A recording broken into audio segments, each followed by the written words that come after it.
2015, or is it New Year 2015, 2016? 15. 15. Is it? That past 12. That's old you.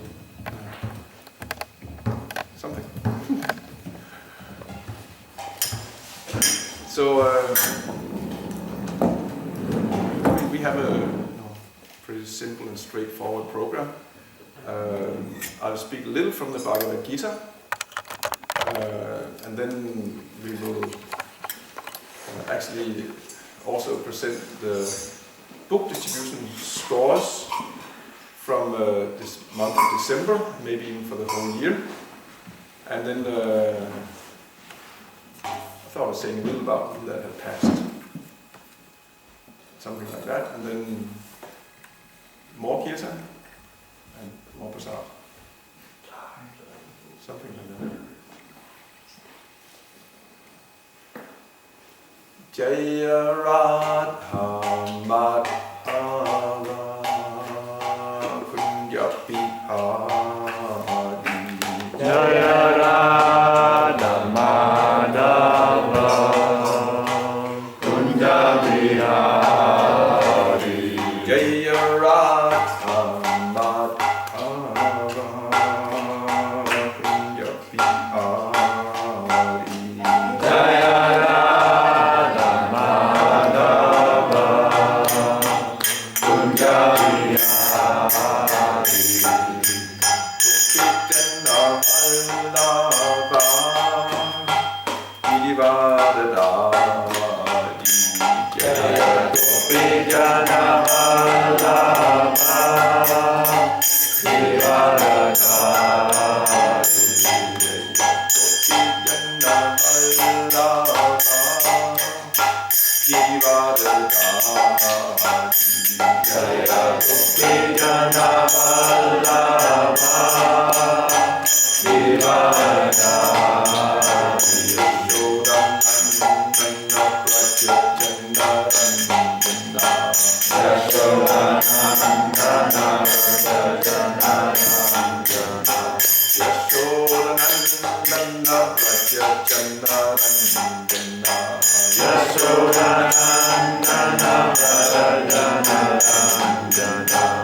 hans gudom i noget, Sri Bhaktivedanta Goswami Maharaj, Shri Prabhupada Ki.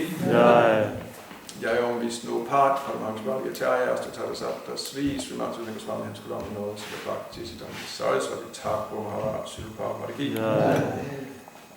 Ananda Kodi Vaishnava Ki. Namacharya Shri Haridas Thakur Ki. Sat Goswami Prabhu Ki. Prinsiga Ho, Sri Krishna Chaitanya, Prabhu Nityananda, Sri Advaita Gadadhar, Sri Vasadi Gaura Bhaktivinoda Ki. Sri Sri Radha Krishna Gopa Gopinath, Shyama Kunda, Radha Kunda, Gita Gauran Ki. Vrindavan Dham Ki, Mayapur Dham Ki, Jagannath Puri Ki, Jagannath Swami Ki, Ganges Maya Ki, Yamuna Maya Ki, Tulsi Maharani Ki, Bhakti Devi Ki, Harinam Sankirtan Ki, Harinam Ki. Go Premananda, Samaveda Bhaktivinoda Ki. Alle er til de forsamlede hængelige, alle er til de forsamlede hængelige, alle er til Sri Sri Gauranga Krishna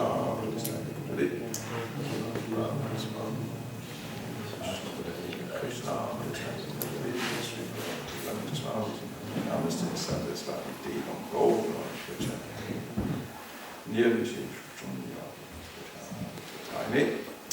Hare Krishna. So, although this New Year is not a day that is of any, in one sense, particular importance to us in the Hare Krishna movement or the Gaudiya Vaishnava tradition, the Vedic tradition, actually there are many New Years.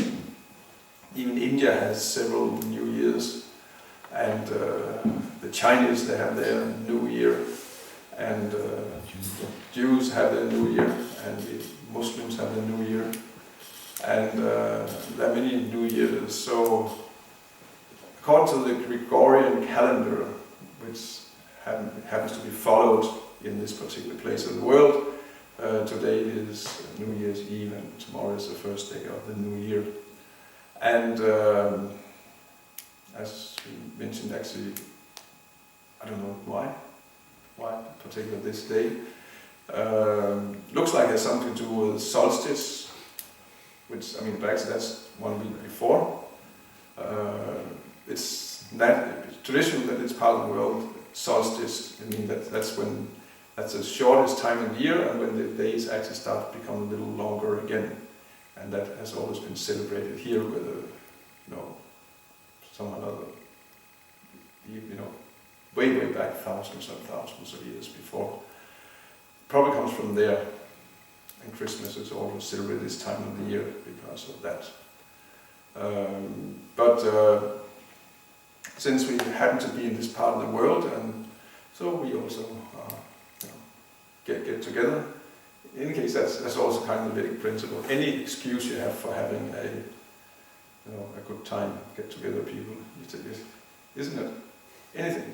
Like in India, I mean, they jump on Christmas, they jump on New Year's, they take Sundays. Sundays didn't used to be day off, but everyone takes Sunday off. So that's very much both in modern India and also in the Vedic time. Everyone likes to have a good excuse for having a good party. And good party means to get together, chant the names of the Lord, discuss some philosophy, take some good prasadam like that. And then to have a really good New Year, our New Year celebration would be such that we can even go to bed in fairly reasonable time, get up early and have a really good start of the New Year.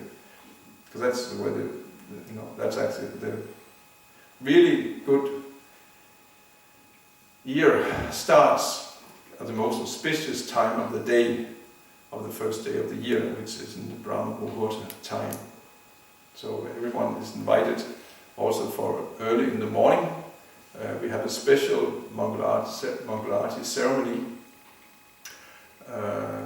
where several will come from outside and take part at 4:30 in the morning, just to get start a really auspicious start of the new year. So we don't really know why we're here together tonight, but we are. And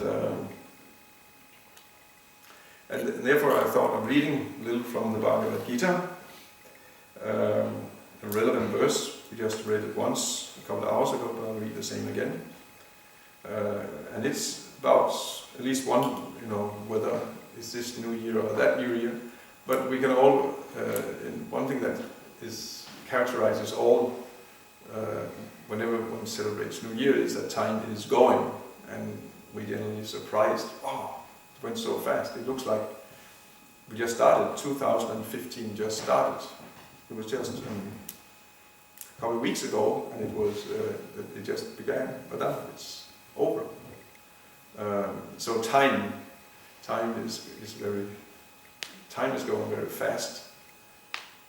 We think that 1 year is a long time, but it goes very fast. So it reminds us of the passing of time. So here, Krishna, he talks about time in the Bhagavad Gita. Om Namo Bhagavate Vasudevaya. Om Namo Bhagavate Vasudevaya. Om Namo Bhagavate Vasudevaya. Om Namo Bhagavate Vasudevaya. Om Namo Bhagavate Vasudevaya. Om Namo Bhagavate Vasudevaya. So, Sri Bhagavan Uvacha, and by the way it's 11:32. Sri Bhagavan Uvacha, Kalosmi Lokakshaya Pravriddo Lokan Samarhatum Eva Pravrittam Rite Pitvam Na Bhavishant Sarve Vastitha Pratanikesho Yodaha.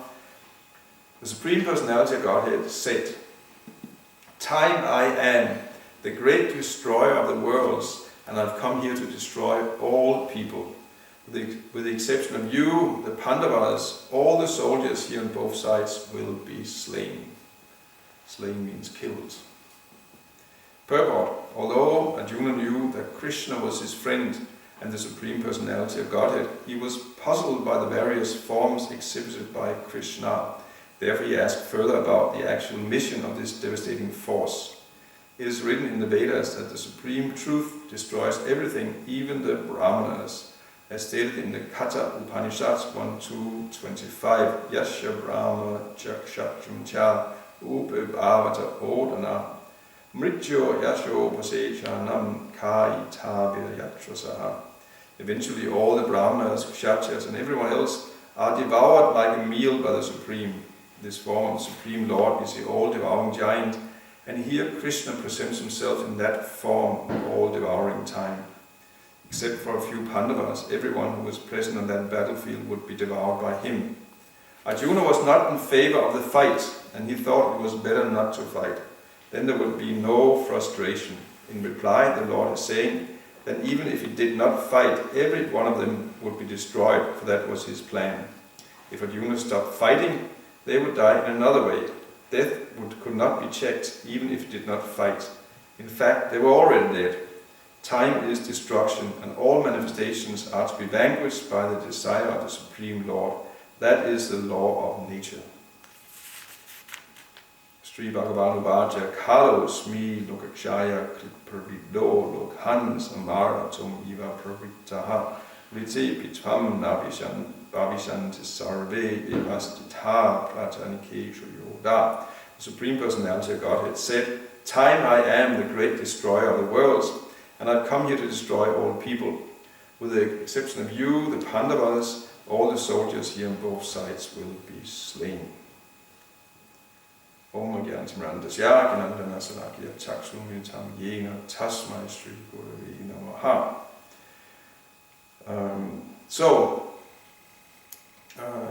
It's quite a bombastic or heavy verse spoken here. Another verse in the Srimad Bhagavatam says, "Ayuha harati vaipam sam ujan astanta yanda sao tasyata katita hyata." No. How's it go? Ayuha harati vaipam sam ujan astanta yanda sao.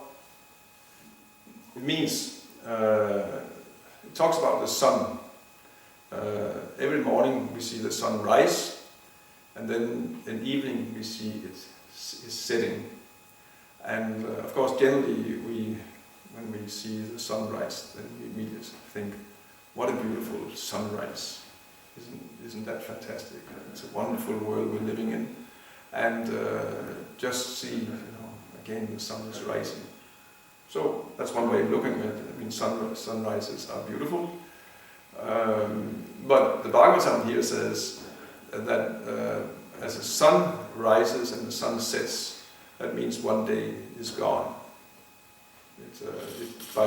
Simply by rising and by setting, the sun is killing everyone. Sun is stealing everyone's time. That is what it means. Except, that's the second part of the verse, one who is glorifying the Supreme Personality of Godhead, who is known as Hari. The sun cannot steal the life of one who is engaged in hearing about Krishna and who is absorbed in Krishna consciousness in devotional service. But otherwise, everyone is being killed by this rising and setting of the time of the sun, or the passing of time. That is the message of that verse.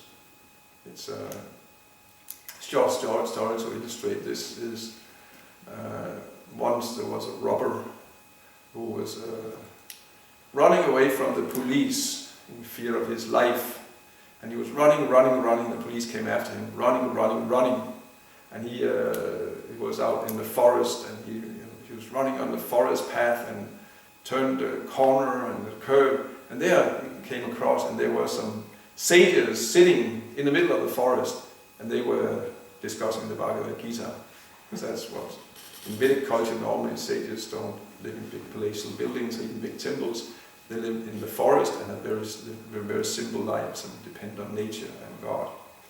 And there, these sages, they were talking about the Bhagavad Gita. So then, immediately, the bandit he saw there, and he saw his chance, and he just sat down there amongst the sages and pretended he was listening to the Bhagavad Gita. And then the police came afterwards, and they were there, and they saw the sages, but they couldn't see the bandit anywhere, and they didn't want to. Out of respect, they didn't want to interrupt or anything like that. So they were looking, and then they decided he must have gone this way, and then they continued looking for him. And then when the police had gone, then the bandit, he got up and he ran away in the other direction, and that was it. And then what happens, as it always happens, is that the bandit, he died many years later, and he went to Yamaraj, king of death, and Yamaraj told him, actually, your life has been full of sin. You have been a robber and a murderer, and hellish existence is awaiting you for many lifetimes. And there's nothing good about your life. There's only one good thing you did, and that was that once you listened to Bhagavad Gita for 10 minutes. That's the only good thing you ever did. And so Yamaraj said, well, I'll give you a choice. What do you want first? The reaction for all your sins, or the reaction for listening to the Bhagavad Gita? And then the robber, he thought, I can take the reaction for listening to the Bhagavad Gita. Then maybe I can figure out something from there. So then he said, I'll take that reaction for listening to the Bhagavad Gita. Yamaraj said, fine, you have it. And then immediately the bandit, he was sitting in a group of sages, listening to the Bhagavad Gita. And he was there. And then 10 minutes went, and then Yamaraj, he came and said, okay, that was it. You got your 10 minutes. Now, come, we're going to the hills planets. And then the bandit said, but wait a minute. I was just listening to Bhagavad Gita for 10 minutes. Don't get anything for that. And then Yamaraj thought, yeah, okay, so okay. So there's, and then another 10 minutes went, and then again Yamaraj, he came and said, okay, now it's time to go. But then Prabhu said, but I just listened to Bhagavad Gita for 10 minutes. And then Yamaraj, he just looked down and said, okay, just forget about it. And so now, and he's still listening to the Bhagavad Gita, this robber. So that's what happens when you actually listen to talks about the Supreme Lord. You're not affected by time. Your body may be affected by time. It's not that devotees who engage in devotional service, that their bodies don't become old or diseased and don't die.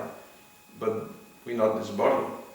And one who's engaged in devotional service now will be engaged in devotional service always if it's uninterrupted and unmotivated. And but otherwise time is destructive, and that's what we say. The sun rises, the sun sets, a year begins and a year ends, and it actually signifies time is going on. And time is waiting for nobody. It's a relentless force pushing everything. And we think that, it's not going to affect me, but it is. It's going very fast. We're young, we're small children. We take birth, we're small children. Suddenly we're young people full of enthusiasm and hope for the future and how we're going to be happy in this and successful in this world. But then it just goes, time suddenly one finds himself, one has children himself and they grow up, and one is middle-aged, and suddenly one is a grandparent, and one is getting old, and suddenly one sees other people becoming older, and one's parents don't live anymore, and now suddenly one is old and one dies. And it goes very fast. So quick. That is time. This is the effect of time in this world. And but of course, the good thing, Krishna, he says in this verse, he says, "I'm that time." One might, it is, if we disconnected from Krishna, then time is very scary. But we actually understand what Krishna is saying here. Then time is not scary at all, because Krishna is that time. Time is just another feature of Krishna. It's actually the feature of the super soul. You might see, we cannot see the super soul in this world. Where is the super soul? Although he's everywhere, has his heads and faces everywhere, just like the universal form it's just been described in this chapter. Then also the super soul is everywhere, all pervading, conscious of everything, witnessing, giving permission. Actually, nothing is happening, without the super soul, but very difficult to perceive. So, but Krishna says, and the Bhagavatam says, actually one way we can perceive the super soul, directly feel the super soul, is the passage of time. It's actually God himself. Time is God himself, just passing. Which actually makes suddenly, it's very interesting because time is very mystical when it comes down to it. It's one of those things. Someone said about time, it seems so simple and obvious what time is until you start thinking about it. Then it becomes very mystical. What is time? We take it for granted. It is granted like that. But what is time? And then Krishna says here, "I am that time." It's not that he's under time. God is not under time. That's one point I also made a couple of hours ago. Because many people, when they start talking about God and religion and so on, and then immediately the thought comes up that if God is the cause of everything comes from God, but where does God come from then? But Krishna gives the answer here in this verse, "I am time."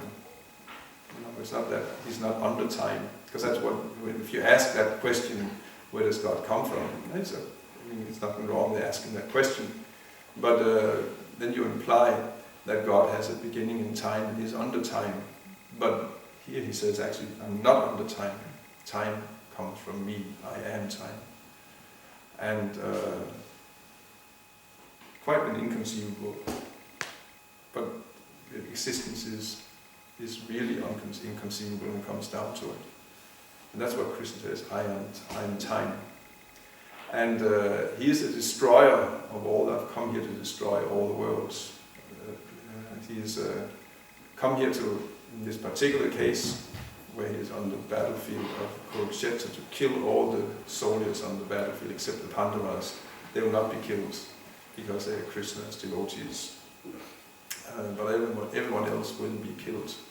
And Krishna will tell Arjuna, and you can kill them, you can be my instrument if you want to kill them, or if you think that, no, it's not right to go and fight and kill my relatives, but they're going to be killed anyway. You can do it, or you can choose not to do it, but if you choose not to do it, they're going to be killed in a different way anyway. So better you simply become my instrument, you act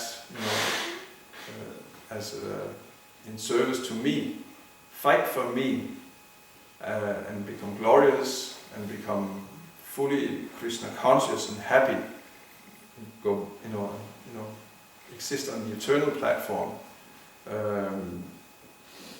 Better that, the result is already given, but you become my instrument. And in this way, you will become perfect also. Rather, instead of if you choose not to act according to my desire, Krishna says you will act the same anyway. It's your nature to fight, you will be engaged in fighting, and you will not be able to change anything on the course of what's going to happen. But you will be in, actually Krishna says you meet destruction. And that's what it says in this verse. If you don't act as an instrument of the Supreme, then time will destroy you. And that's kind of the message of this verse here on time.